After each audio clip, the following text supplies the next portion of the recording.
Melanggar aturan, 8 orang aparatur sipil negara Kabupaten Muaro Jambi akan diberhentikan secara tidak hormat. Pemkot Jambi siapkan 29 miliar rupiah untuk pembayaran THR PNS. Mulai 1 Mei nanti, pemerintah Kota Jambi akan menyediakan kendaraan umum untuk siswa pergi ke sekolah.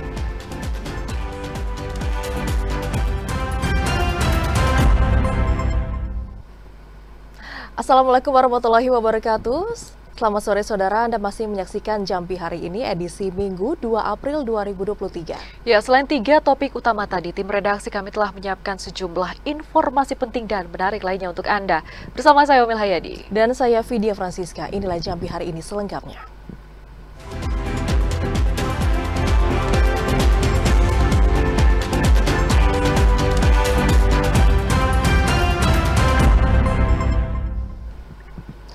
Saudara terbukti bersalah melanggar peraturan. 8 orang aparatur sipil negara di lingkup pemerintah Kabupaten Muaro Jambi akan diberhentikan secara tidak hormat. Dan dari 8 kasus, terbanyak mereka yang melanggar disiplin. Pemerintah Kabupaten Muaro Jambi saat ini tengah menyiapkan surat keputusan pemberhentian secara tidak hormat untuk 8 orang aparatur sipil negara yang terbukti melanggar aturan. Dari catatan Badan Kepegawaian Daerah Muaro Jambi, 8 ASN yang akan diberhentikan tersebut, 2 diantaranya tersandung dalam kasus tindak pidana korupsi. Kemudian 5 orang disebabkan ketidakdisiplinan, 1 orang lagi terlibat dalam kasus pidana, dan terakhir terbukti melakukan pencabulan. 8 orang ASN tersebut berasal dari Dinas Kesehatan, Dukcapil, Pariwisata, Perkim, dan Kecamatan. Sekda Muaro Jambi Budi Hartono mengatakan sanksi ini diharapkan dapat menjadi pelajaran bagi ASN yang lain agar tidak melakukan perbuatan yang sama. Sekarang kita memang sedang memproses pemberhentian 8 orang ASN. Itu yang terkait dengan pelanggaran disiplin pegawai negeri, kemudian terkait dengan tindak pidana korupsi dan tindak pidana umum. Itu sedang dalam proses, dan mudah-mudahan dalam waktu dekat ini kita akan segera terbitkan surat keputusannya. Itu paling tinggi jabatannya apa, Pak? 8 orang ini? Di jabatan-jabatan fungsional ya paling tinggi dia. Sekda menegaskan 8 orang ASN yang terlibat kasus tersebut kini tidak lagi menerima gaji. Dalam waktu dekat, surat keputusan tersebut dapat segera diterbitkan sehingga proses pemberhentian dapat dilakukan. Azam Afnan, TVRI Jambi melaporkan. Kita ke informasi lain, saudara polisi mengingatkan jasa angkutan batubara agar tidak melebihi tonase angkutan. Tonase angkutan yang berlebihan berdampak terhadap kerusakan jalan nasional. Ditlantas Polda Jambi kembali mengingatkan para transportir batubara agar memperhatikan jumlah tonase angkutannya. Hingga saat ini, polisi masih banyak menemukan angkutan batubara yang melebihi batas tonase yang ditentukan. Bahkan dari uji petik yang dilakukan polisi, sejumlah angkutan kedapatan mengangkut 12 ton batubara. Sesuai aturannya, angkutan batubara hanya diperbolehkan mengangkut 8 ton. Ditlantas Polda Jambi, Kombes Pol Davi menjelaskan, selain menyebabkan patah as hingga berdampak kepada kemacetan, kelebihan tonase juga menyebabkan jalan retak dan berlubang. Agar angkutan batubara boleh beraktivitas, perlu adanya kesadaran dari para sopir dan jasa transportir. Polisi bakal menutup operasional jika angkutan batubara masih banyak yang melanggar dan menyebabkan kemacetan. Selain itu, Ditlantas Polda Jambi juga meminta pemerintah untuk segera memasang rambu lalu lintas, karena rambu lalu lintas menjadi landasan polisi dalam menindak angkutan batubara yang parkir sembarangan. Ari Haryono, TVRI Jambi melaporkan. Terkait dengan THR, saudara, saat ini pemerintah Kota Jambi telah menyiapkan dana sebesar 29 miliar rupiah untuk pembayaran tunjangan hari raya untuk pegawai negeri sipil.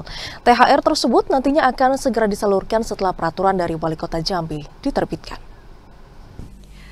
Pemerintah Kota Jambi akan membayar gaji 14 atau tunjangan hari raya lebih dulu kepada pegawai negeri sipil, sehingga pegawai bisa menikmati THR tersebut untuk kebutuhan Lebaran Idul Fitri 1444 Hijriah.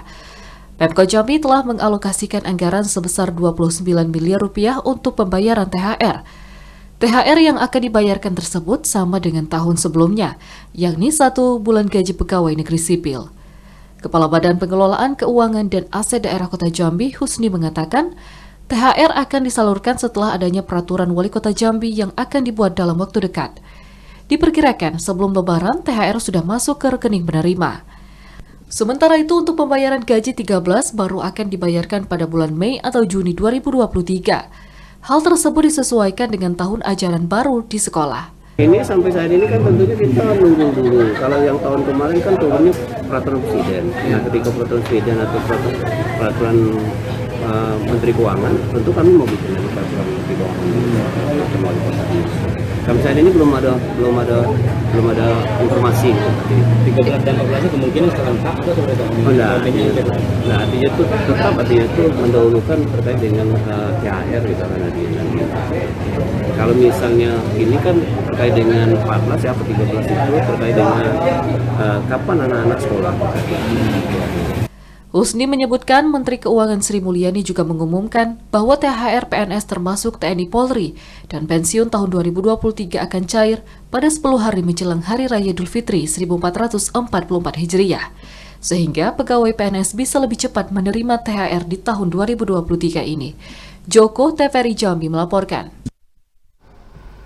Pemerintah Kabupaten Batanghari hingga saat ini masih belum puas dengan hasil data stunting yang dirilis Survei Status Gizi Indonesia atau SSGI Kementerian Kesehatan. Bahkan Bupati Batanghari akan mempertanyakan terkait tingkat akurasi data tersebut.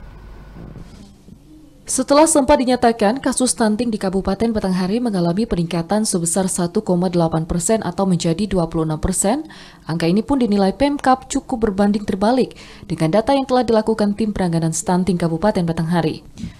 Dari data di lapangan terjadi penurunan stunting mencapai 9%. Terkait hal ini pula, Bupati Batanghari Muhammad Fadil Arif akan mempertanyakan langsung kepada SSGI Kementerian Kesehatan melalui pemerintah Provinsi Jambi tentang survei dan tingkat akurasi pendataan yang dilakukan. Apabila nantinya terjadi kekeliruan dalam pendataan, maka ini akan berdampak terhadap kurang tepatnya penanganan stunting di Kabupaten Batanghari. Sedang kita pelajari. Jadi di mana salahnya? Kalau pertumbuhan ekonomi sulit salah, karena alat ukurnya sudah jelas. Kinerja juga sulit salah. Kemudian real count-nya stunting yang dilakukan oleh Kepala Dinas Kesehatan bersama petugas yang ada di Kabupaten Batanghari, angkanya jauh berbeda dengan SSGI yang dilakukan oleh BKKBN. Karena survei itu harus metodenya tepat dan pelaksanaannya harus tepat. Nanti kita akan pertanyakan di BKKBN. Bupati menyampaikan saat ini tim penanganan stunting pun tengah mempelajari data yang dikeluarkan SSGI sebagai bahan pembanding untuk mengetahui kebenaran data stunting tersebut. Ade Juniawan, TVRI Jambi melaporkan. Kita ke sorotan lainnya, Saudara. DPRD Sarolangun mendorong dan juga mengusulkan agar pemerintah daerah melakukan perampingan perangkat daerah serta pembentukan dan juga penyusunan perangkat daerah. Perampingan tersebut dilakukan untuk menghemat APBD. Perampingan struktur organisasi daerah di lingkungan pemerintah Kabupaten Sarolangun sudah menjadi keharusan dan kewajiban agar dapat melakukan efisiensi belanja serta perbaikan kualitas belanja daerah. Perampingan itu perlu dilakukan karena APBD Sarolangun setiap tahunnya hanya berkisar 1,2 triliun rupiah. Ketua DPRD Sarolangun Tontawi Jauhari mengatakan sejumlah fraksi di DPRD sudah mengusulkan kepada kepala daerah agar segera menggabungkan beberapa perangkat daerah yang diajukan dalam Ranperda tentang pembentukan dan susunan perangkat daerah. Tontawi Jauhari menjelaskan beberapa OPD yang dinilai tidak produktif akan digabungkan dengan OPD lainnya. Dasar penggabungan itu mengacu kepada bentuk organisasi Kementerian Negara. Perubahan dan penggabungan OPD bukan untuk memperkecil kewenangan OPD, namun cakupan dan kinerja di OPD yang digabungkan harus diperbesar. Nanti OPD-OPD yang akan dikecilkan, ada beberapa yang kita anggap mungkin masih bisa kita satukan. Terkait mungkin damkar bisa saja kita ini menjadi UPTD, bisa saja nanti ke depan. Mungkin arsip dengan arsip dengan pustaka, bisa saja kita kembalikan. Mana yang harus kita naikkan, mana yang harus kita ciutkan. Jadi nanti tergantung kesepakatan antara pemerintah dan DPR. Dewan mendesak pemerintah daerah segera menyerahkan Ranperda pengusulan perubahan susunan OPD ke DPRD sehingga tahun 2024 dapat disesuaikan. Edi Kusnadi, TVRI Jambi melaporkan. Sementara itu, Saudara, pemerintah Kota Jambi akan menyediakan fasilitas kendaraan umum untuk siswa ke sekolah. Terhitung 1 Mei 2023, siswa SD maupun SMP sederajat di Kota Jambi dilarang membawa kendaraan roda 2 ke sekolah. Pemerintah Kota Jambi tengah mempersiapkan regulasi terkait larangan bagi siswa SD dan SMP sederajat membawa kendaraan roda 2 ke sekolah. Aturan itu dilakukan untuk meminimalisasi kenakalan remaja, terutama geng motor yang kerap melakukan aksi yang mengancam keselamatan masyarakat. Berdasarkan data dari Polresta Jambi, tercatat ada ratusan anak geng motor yang telah ditangkap dan puluhan orang di antaranya telah diberikan pendidikan maupun pembinaan di SPN Jambi. Disinyalir salah satu penyebab maraknya geng motor remaja karena terlalu bebasnya anak-anak menggunakan kendaraan roda 2. Wali Kota Jambi Syarif Fasha mengatakan Pemkot Jambi akan menyediakan kendaraan umum sebagai salah satu solusi terutama bagi orang tua yang tak memiliki waktu mengantarkan anaknya ke sekolah. Solusinya apa? Yang pertama dari kami, kita akan aktifkan kembali ojek-ojek konvensional, ojek-ojek berlangganan seperti dahulu. Ya, kemudian banyak mobil antar jemput yang saat ini sudah tidak jalan lagi karena tidak ada penumpang anak sekolah. Nah, itu akan kita aktifkan kembali.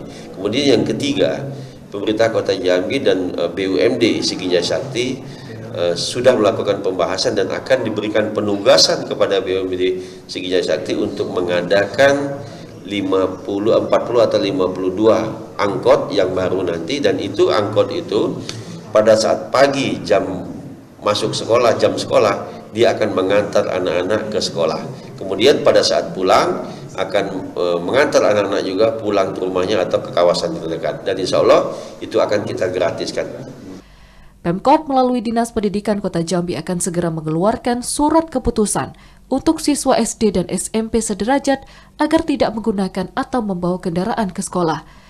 Para orang tua diharapkan mendukung wacana tersebut sehingga memutus mata rantai aksi kriminalitas geng motor. Yogi Ramadhani, TVRI Jambi melaporkan. Saudara, 3 jembatan penghubung di Kabupaten Tanjung Jabung Timur saat ini kondisinya rusak dan hanya dilalui oleh pejalan kaki. Informasi selengkapnya akan kami hadirkan usai jeda pariwara berikut. Saudara, tetaplah bersama kami.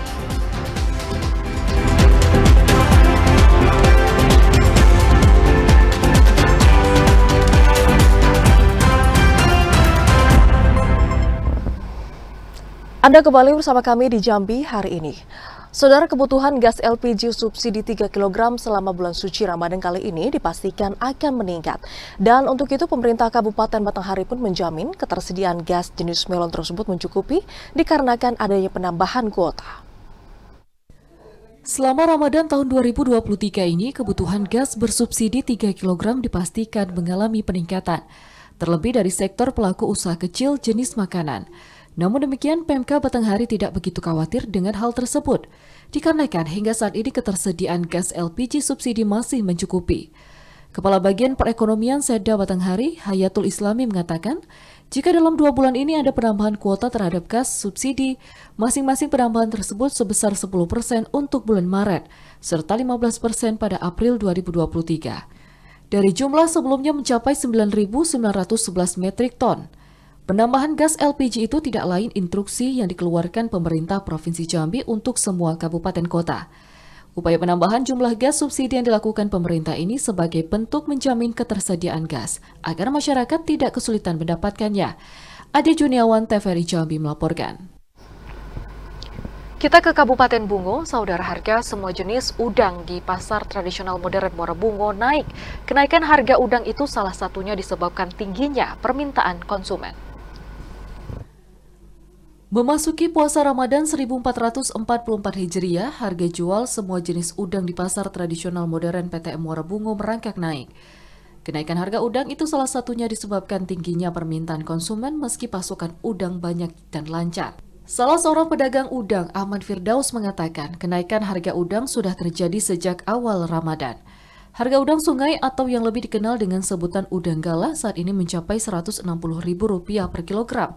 Naik dari harga sebelumnya hanya Rp150.000 per kilogram. Udang laut di harga Rp100.000 dari harga sebelumnya hanya Rp85.000 per kilogram. Meski mengalami kenaikan harga, namun permintaan konsumen masih stabil. Variasi tergantung udangnya. Kalau udang sungai adalah 160, udang laut ada juga agogo 100. Kalau udang tambak variasi 60, 70, 80 tergantung size. Berarti ada kenaikan dalam puasa ini? Setiap puasa tetap ada kenaikannya. Kalau untuk pasokan udang kita gimana Bang? Cukup atau gimana Pak? Gimana? Pasokan udang itu gimana, cukup atau gimana? Alhamdulillah cukup. Tak hanya itu, harga jual udang tambak cukup bervariasi, mulai dari harga Rp70.000 hingga Rp80.000 per kilogram.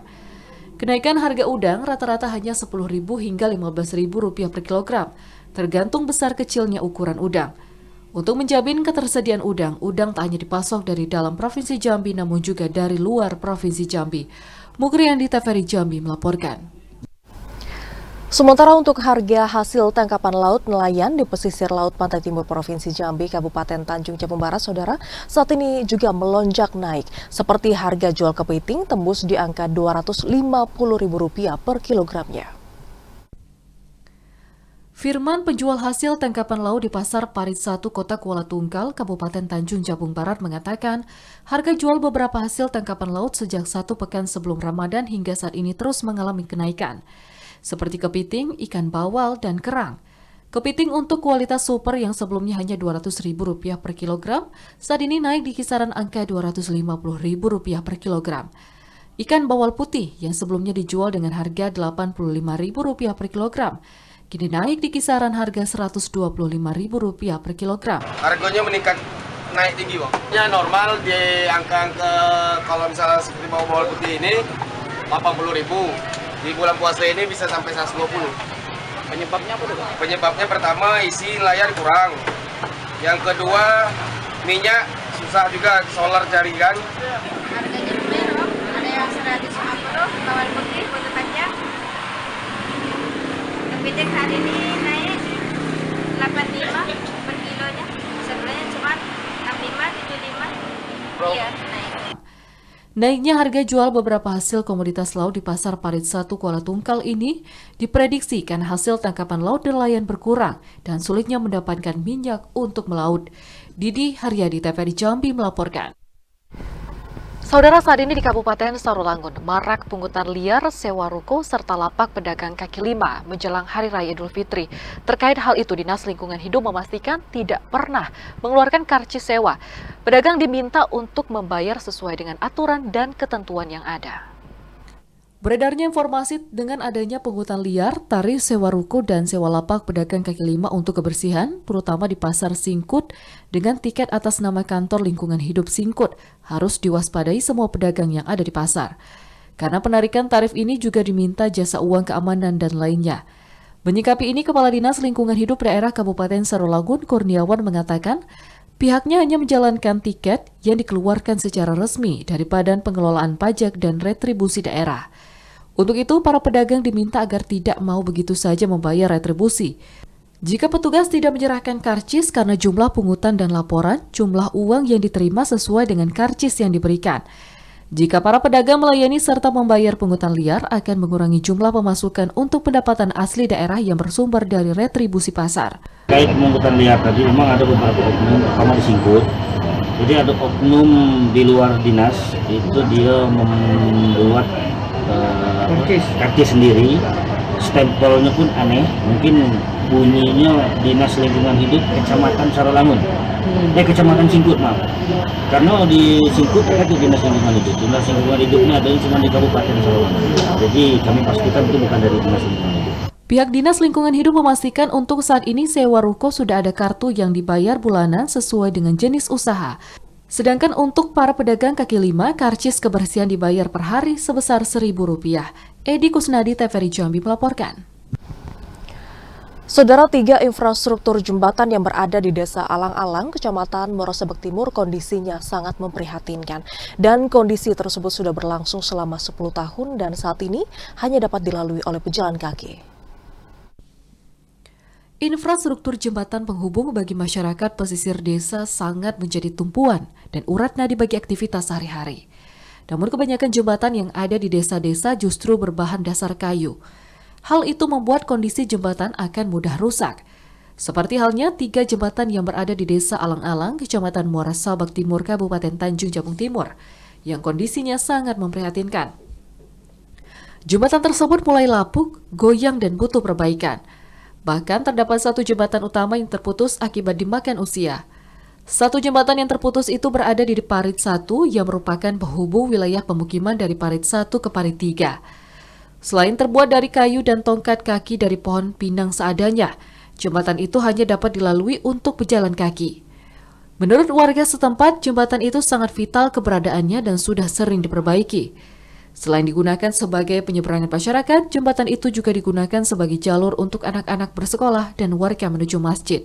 Sebelah sana ini malah ngejar ke sana tanahnya, dapat ke sini. Justru yang dalam itu yang sekarang yang dangkal itu, alurnya kan di situ dulu. Sekarang karena dia ada abrasi, longsor, geser ke sana dia. Sudah lama. Sudah lama ya? Sudah lama. Baru dulu tidak sebesar ini sungainya ya? Nah, dulu kecil. Jika jembatan ini roboh kembali, maka warga harus memutar mencari jembatan lainnya yang cukup jauh jaraknya. Warga berharap pemerintah dapat melakukan perbaikan jembatan penghubung yang ada di desa mereka. Upaya perbaikan secara swadaya oleh warga tidaklah efektif, karena bersifat hanya untuk sementara waktu. Kliva Patria, TVRI Jambi melaporkan. Saudara warga di RT 9 Kelurahan Pasar Rayu Kecamatan Jambi luar kota Kabupaten Muaro Jambi meminta pemerintah kabupaten menyediakan tempat pembuangan sampah karena ketiadaan TPS membuat warga membuang sampah sembarangan di pinggir jalan. Banyak sampah yang berserakan hingga badan jalan di kawasan RT 09 Kelurahan Pasir Rayu Kecamatan Jambi luar kota Kabupaten Muaro Jambi. Tidak adanya tempat pembuangan sampah atau TPS yang disediakan oleh pemerintah membuat masyarakat membuang sampah sembarangan di kawasan tersebut. Apalagi saat ini telah dibangun banyak perumahan oleh pihak pengembang. Sehingga semakin banyak pula penduduk di kawasan itu, kenyataan ini mengakibatkan volume sampah ikut bertambah. Seorang warga, Dedi, mengatakan tumpukan sampah yang berserakan hampir memakan setengah badan jalan sudah berlangsung lama. Namun tak ada tindakan dari pemerintah kabupaten. Dikhawatirkan jika permasalahan sampah ini terus dibiarkan, maka tidak menutup kemungkinan jalan menuju pemukiman warga ini akan ditutupi dengan sampah. Ini sangat mengganggu lingkungan kami, khususnya warga yang di sini. Ini jalan kami sudah kecil, sampah berserakan, semakin lama semakin mengecil. Kami tidak bisa bayangkan nanti beberapa bulan atau beberapa tahun akan datang, mungkin jalan ini sudah tidak ada lagi untuk sampah semua. Sementara tindakan pengambilan tidak ada sama sekali oleh pihak manapun. Sehingga itu yang kami rasakan setiap kami lewat di sini, di samping gangguan aroma penciuman yang sudah tidak enak lagi, sudah itu lingkungan nanti mungkin bisa mencemari lingkungan dan kesehatan warga-warga sini khususnya. Sebagian besar masyarakat berharap pemerintah Kabupaten Muaro Jambi dapat menyelesaikan berbagai permasalahan sampah yang sangat meresahkan, terlebih volume sampah terus meningkat selama Ramadan. Yogi Ramadhani, TVRI Jambi melaporkan. Wacana kenaikan harga tiket untuk masuk ke Candi Muaro Jambi akan segera diusulkan kepada DPRD Muaro Jambi. Faktor pendapatan daerah menjadi fokus utama alasan pemerintah kabupaten untuk bisa menaikkan tarif tiket masuk ke Candi Muaro Jambi. Pemerintah Kabupaten Muaro Jambi berencana akan menaikkan harga tiket masuk ke dalam Candi Muaro Jambi.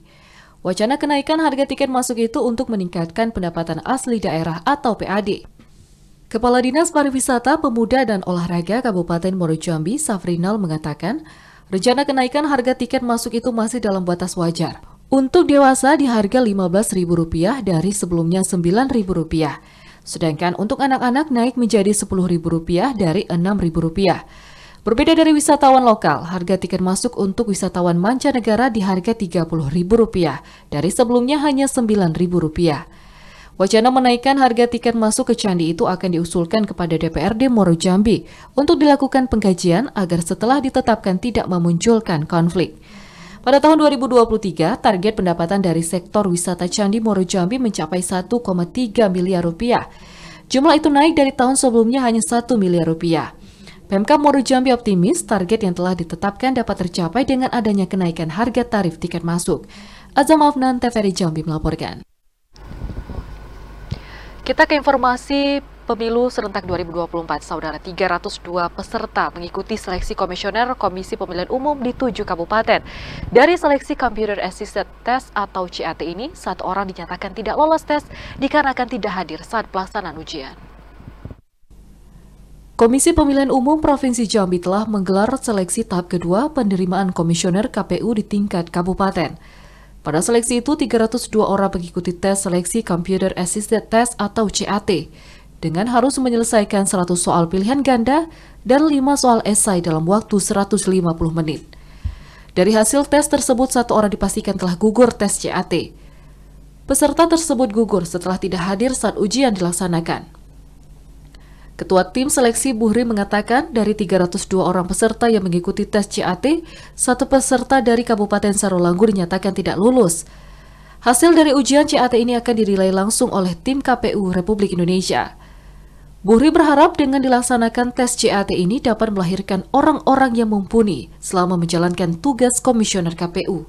Alhamdulillah kita sudah melaksanakan hampir selesai yang sesi yang pertama.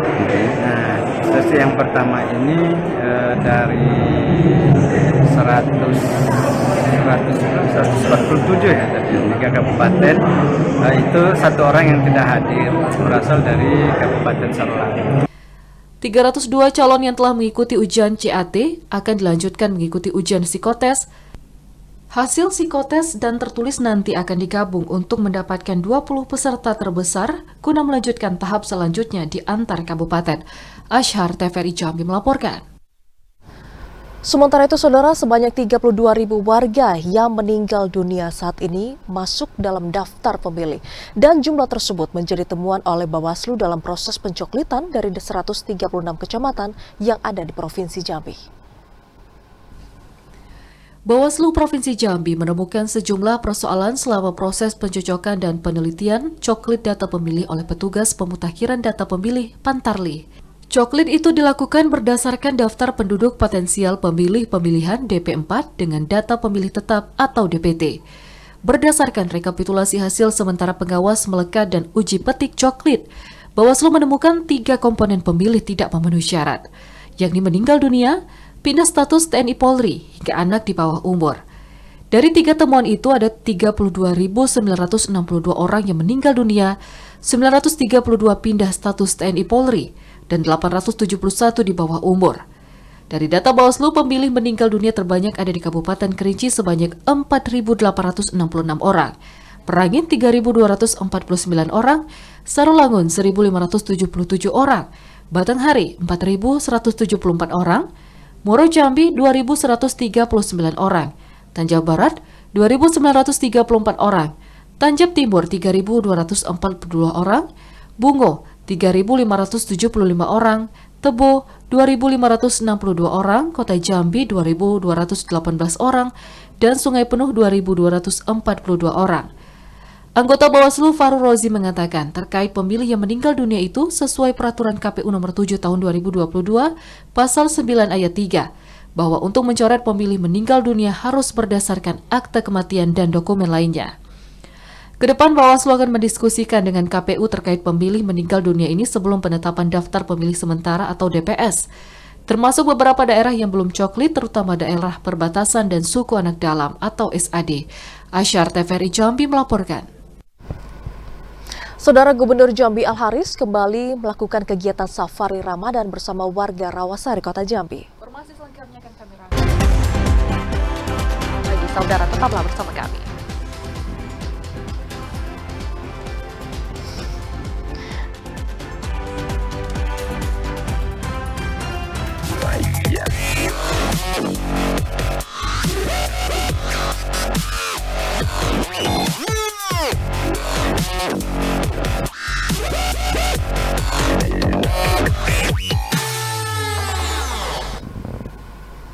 Anda kembali bersama kami dalam segmen advertorial. Saudara, kegiatan Safari Ramadan 1444 Hijriah, pemerintah Provinsi Jambi terus berjalan.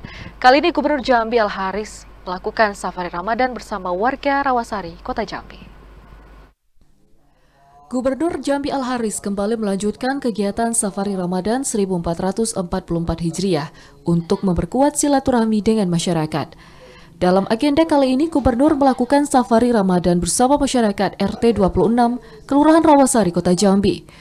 Usai melaksanakan sholat Isya dan Tarawih berjamaah di Masjid Nurul Yakin yang menjadi lokasi Safari Ramadan, Gubernur melakukan dialog dengan warga sekitar. Al-Haris mengatakan Safari Ramadan selain untuk memperkuat silaturahmi, hadirnya pemerintah Provinsi Jambi di tengah masyarakat adalah sebagai upaya untuk memastikan program kerja Jambi Mantap sudah bisa dinikmati masyarakat. Masukan dan saran dari masyarakat akan menjadi pondasi esensial bagi pemerintah untuk meningkatkan upaya pembangunan, baik pada bidang infrastruktur maupun bidang lainnya. Melalui silaturahmi yang terjalin dengan baik, diharapkan mampu memudahkan percepatan pemajuan daerah. Ingin silaturahmi dengan warga di sini, kemudian bersih masjidnya, alhamdulillah bagus sekali. Mudah-mudahan Ramadan ini memberi kita banyak ruang untuk silaturahmi, jemaah bersama-sama, dan bisa memberikan bantuan untuk masyarakat di sini. Dalam kegiatan Safari Ramadan ini, Gubernur Al-Haris kembali menyerahkan sejumlah bantuan untuk masyarakat. Randy Arta, TVRI Jambi melaporkan. Sementara itu, Saudara Bupati Adi Rozal beserta rombongan OPD Kabupaten Kerinci melakukan kegiatan Safari Ramadan di Masjid Taqwa Desa Koto 2 Baru, Kecamatan Air Hangat Barat, Kabupaten Kerinci.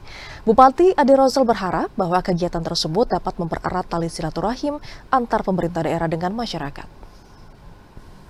Bupati Adi Rozal didampingi Ketua Tim Penggerak PKK Kabupaten Kerinci, Nailil Husna, beserta rombongan OPD dan Forkopimda kemarin melakukan Safari Ramadan di Desa Koto 2 Baru, Kecamatan Air Hangat Barat.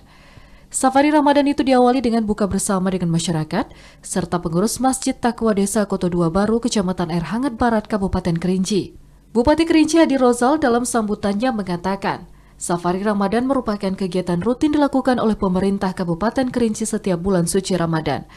Safari Ramadan merupakan ajang untuk menjalin silaturahmi antara pemerintah Kabupaten Kerinci dengan masyarakat. Adi Rozal mengajak kepada seluruh lapisan masyarakat untuk meningkatkan keimanan dan ketakwaan dan kualitas ibadah di bulan suci Ramadan. Tapi tidak ada maksud lama ada kemain untuk silaturahmi, ada.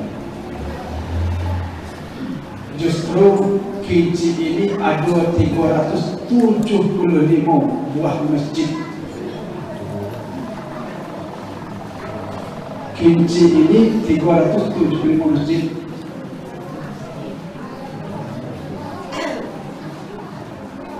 Desa 285. Berarti ada 90 lebih yang satu desa punya masjid. Begitu banyak masjid di Kerinci. Belum lagi masalah menunjukkan rasa agama kita tinggi Kabupaten Kerinci, alhamdulillah. Pada Safari Ramadan itu turut diserahkan bantuan untuk pembangunan Masjid Taqwa sebesar Rp7.500.000 dari CSR Bank 9 Jambi Cabang Kerinci dan santunan yang diserahkan langsung oleh Bupati Adi Rozal. Ilwan, TVRI Jambi melaporkan. Saudara, situs makam orang kayu hitam menjadi destinasi wisata religi yang kerap didatangi oleh para peziarah.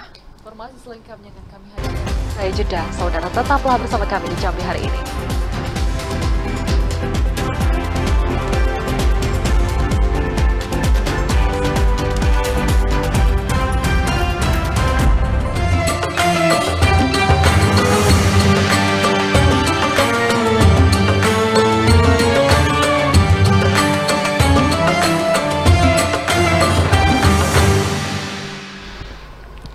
Anda kembali bersama kami dalam Serba-Serbi Ramadan, saudara dan juga Siska. Ini banyak kita ketahui bahwa bulan puasa ini memiliki waktu yang cukup banyak. Nah, namun kita dapat memberikan waktu luang seperti mengunjungi situs ataupun juga mengunjungi situs-situs destinasi wisata religi. Iya, seperti destinasi wisata religi, situs makam orang kayu hitam, saudara, yang saat ini banyak sekali dikunjungi oleh para pengunjung dari belahan Nusantara. Namun, dikarenakan akses yang cukup jauh dan juga banyaknya ruas jalan yang rusak, membuat situs makam orang kayu hitam menjadi sepi dari kunjungan para wisatawan. Berbagai peninggalan cagar alam terdapat di Kabupaten Tanjung Jabung Timur, di antaranya candi dan situs prasejarah. Di antara banyak cagar alam penting, situs orang kayu hitam menjadi salah satu situs yang banyak disorot, baik oleh pemerintah lokal maupun wisatawan dari berbagai daerah. Situs bersejarah ini berada tak jauh dari Sungai Batanghari, sehingga membuat situs ini pernah beberapa kali tertimbun lumpur. Sejak dahulu, masyarakat lokal selalu membersihkan tempat ini saat musim panas tiba. Di lokasi ini terdapat 4 buah makam yang terdiri dari makam orang kayu hitam, makam istrinya, Putri Mayang Mangurai, makam kucing yang menjadi peliharaan orang kayu hitam, dan sebuah makam dari juru kunci yang dahulu kala menjaga makam orang kayu hitam pertama kali yang bernama Datuk Daur. Juru pelihara makam Orang Kayu Hitam Ismail mengatakan makam Orang Kayu Hitam memiliki panjang 4,8 meter. Orang Kayu Hitam adalah Raja Melayu Jambi yang merupakan anak dari Datuk Paduku Berhalo yang mangkat pada abad ke-15. Pada masanya, Orang Kayu Hitam dikenal sebagai sosok pemberani dan sakti. Situs bersejarah kebanggaan masyarakat Kabupaten Tanjung Jabung Timur ini menjadi salah satu wisata religi, sehingga kerap didatangi ratusan peziarah dari berbagai daerah di Nusantara setiap tahunnya. Namun pada bulan puasa ini, situs ini justru sepi dari pengunjung dan akan mulai padat pasca Lebaran. Sepinya kunjungan ke situs ini disebabkan masih banyaknya ruas jalan Provinsi Jambi yang rusak berat ketika musim hujan. Waktunya tidak cukup lagi orang untuk ziarah, tapi kalau sekarang masih bisa lah, walaupun lama kan kadang malam sampai rumah. Dari sepi ya? Iya. Ketimbang di hari-hari biasa? Iya, sepi. Karena jarak tempuh untuk orang sekitar sini masih ada, tapi tidak begitu banyak kan. Nah, orang sibuk juga tentang apa? Kalau bulan puasa itu tinggal itu Berbuka lah, berbuka. Iya, jadi malah sepi di sini. Dengan menjadi salah satu wisata religi dari berbagai belahan Nusantara, juru pelihara maka berharap adanya perhatian pihak terkait akan kondisi jalan menuju Kecamatan Berbak. Jika ingin sampai ke makam, kebanyakan peziarah menggunakan transportasi air. Kliva Patria, TVRI Jambi melaporkan. Saudara, KKI Warsi menggelar buka puasa bersama dengan non-governmental organization pegiat lingkungan. Buka puasa bersama itu bertujuan untuk bisa menjaga lingkungan serta bersyukur dengan sumber daya alam yang telah diberikan oleh Allah Subhanahu wa Ta'ala.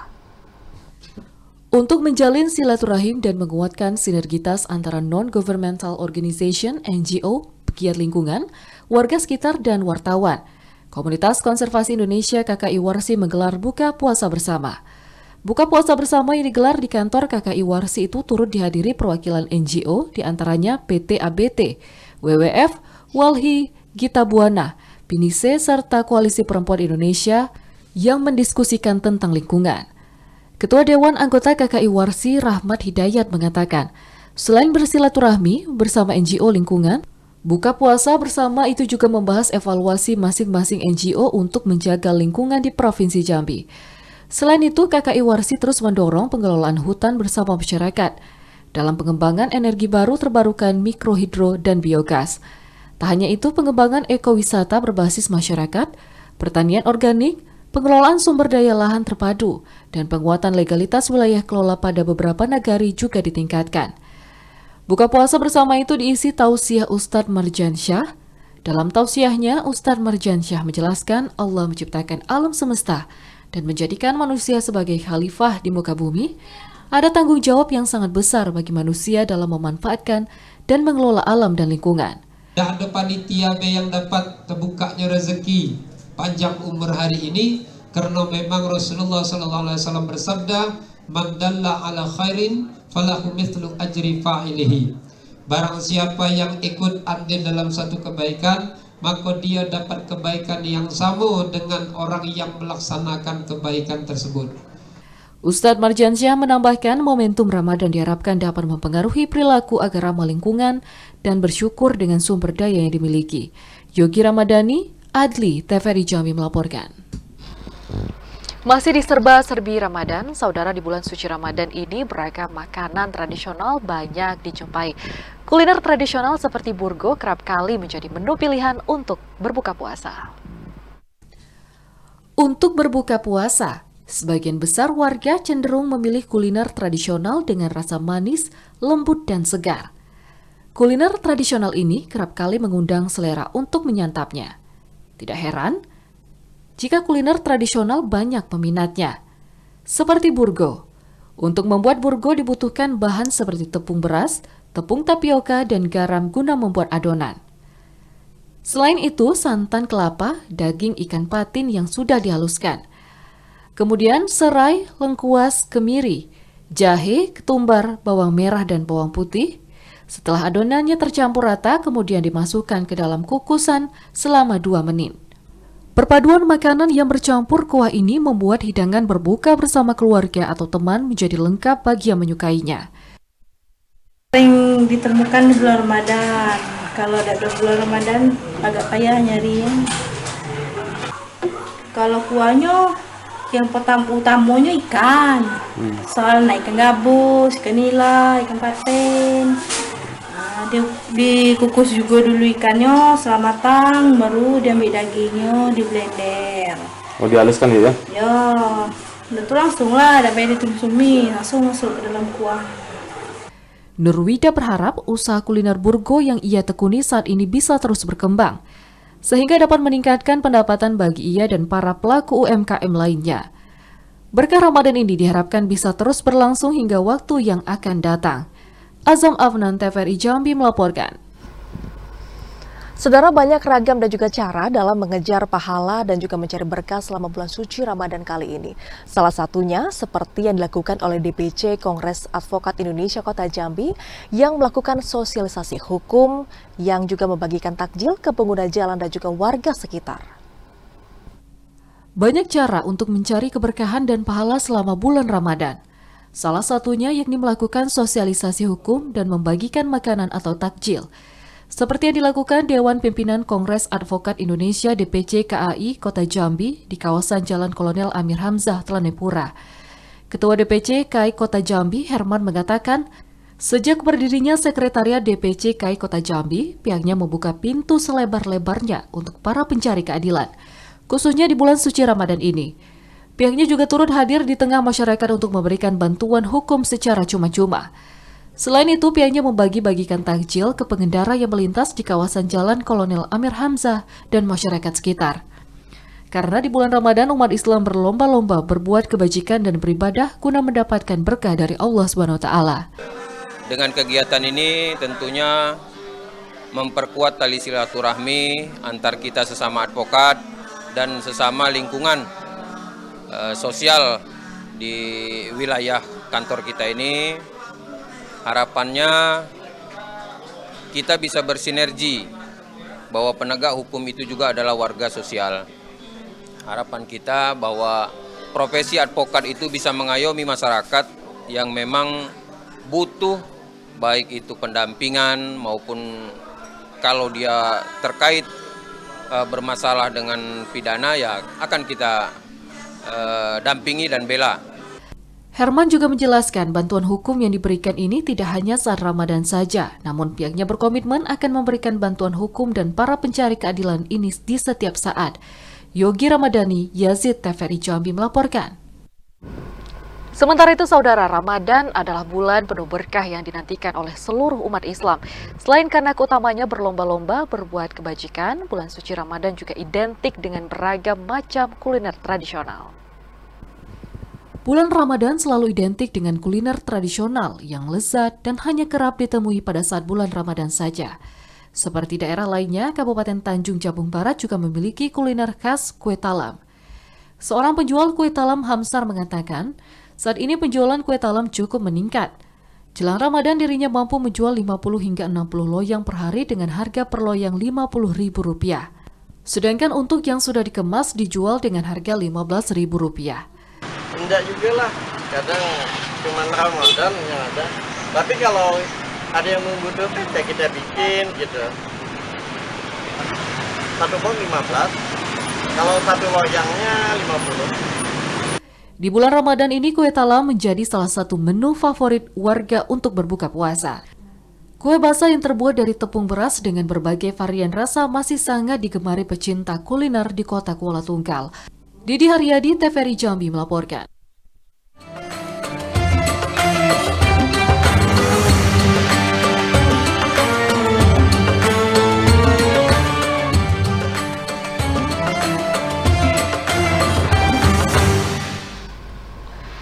Saudara, polisi menggerebek 2 gudang solar ilegal di Provinsi Sumatera Selatan. Informasi selengkapnya akan kami rangkum dalam segmen Lintas Andala sesaat lagi. Saudara, tetaplah bersama kami.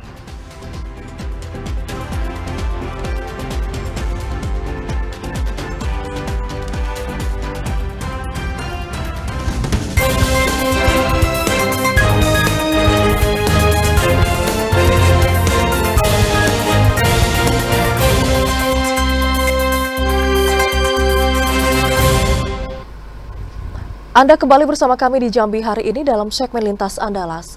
Saudara, 2 gudang penyimpanan minyak solar oplosan atau ilegal di Kabupaten Ogan Ilir dan juga Kabupaten Oki, Provinsi Sumatera Selatan berhasil digerebek pihak kepolisian.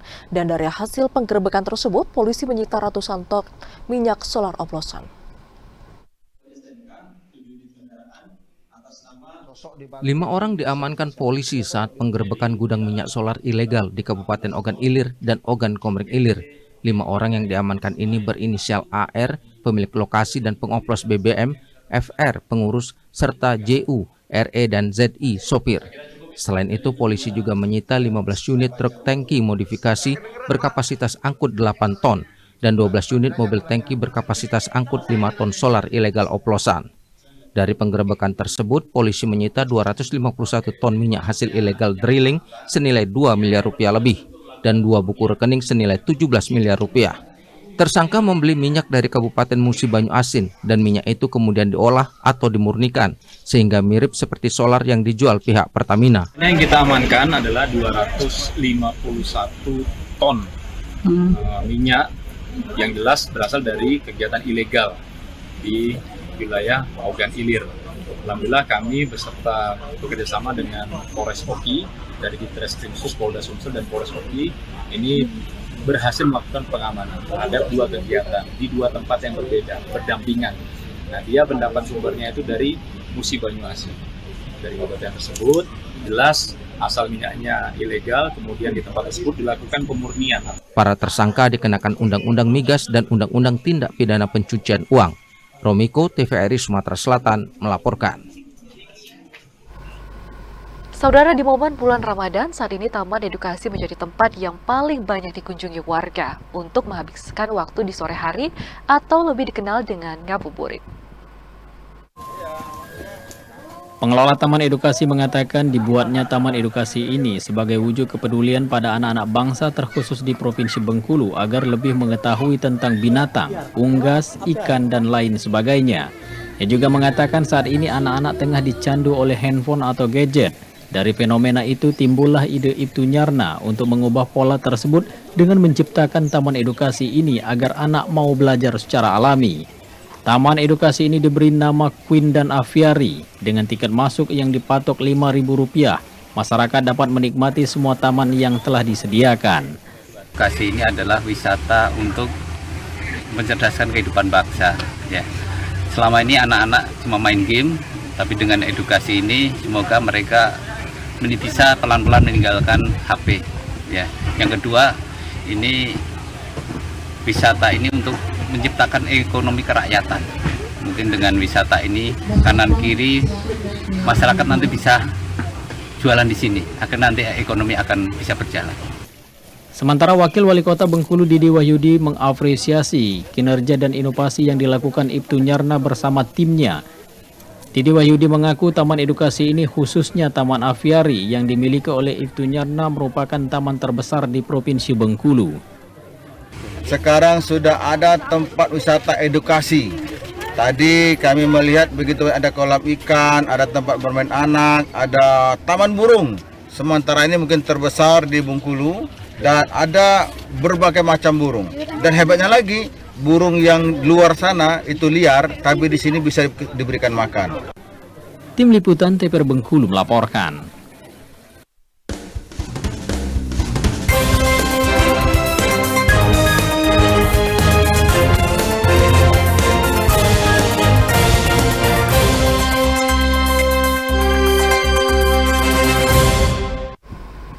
Dan informasi tadi, saudara, sekaligus menutup perjumpaan kita di Jambi hari ini. Terima kasih atas perhatian dan juga kebersamaan Anda. Saya Vidya Francisca. Dan saya Obil Hayadi bersama kerabat kerja yang bertugas pamit undur diri. Wassalamualaikum warahmatullahi wabarakatuh dan sampai jumpa.